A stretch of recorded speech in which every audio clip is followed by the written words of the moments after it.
Lutja ja ktheu shikimin Imam Buhariu.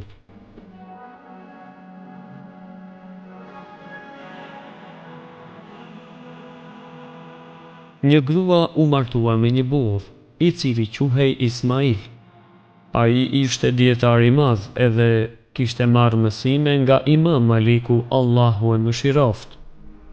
Nga fryti i kësaj martese të bekuar u lind një djalë të cilin do ta emërtojnë me emrin Muhammed. Pas një kohe të shkurtër, burri vdes, pra Ismaili, edhe gruas e fëmijës së tij u lën pasuri të madhe, të cilën pasuri ajo grua do ta investojë në edukimin e fëmijës së saj me edukatën e pastër islame. Qëllimi i saj ishte që fëmijën ta bëjë dietar nga dietarët të mëdhenj musliman. Mirë po, për fat të keq, fëmija i saj u verbua në fëmijëri. Kur njeriu është i verbër, është shumë rëndë që të transferohet nga një dietar tek tjetri dhe nga një vend në tjetrin për të kërkuar dituri. Allahu kësaj gruaje i hapi derën e duas dhe filloi t'i lutet Allahut me sinqeritet dhe me niyet të pastër.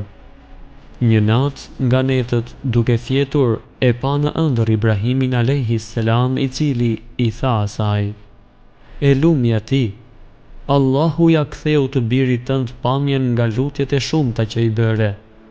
Me njëherë u zgjua nga gjumi dhe kur e pa fëmijën e saj, ishte shëruar dhe të parit i ishte kthyer.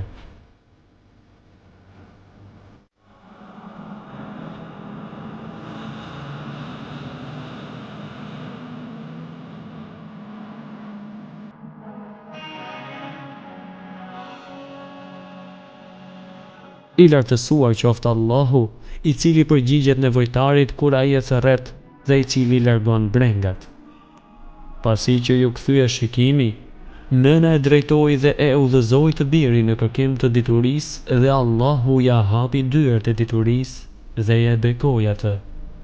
Ai u bë një ndër autorët më të famshëm të librave më të sakta në dynja, pas librit të Allahut, Kur'anit, dhe emri i atij libri është Sahih el-Bukhari.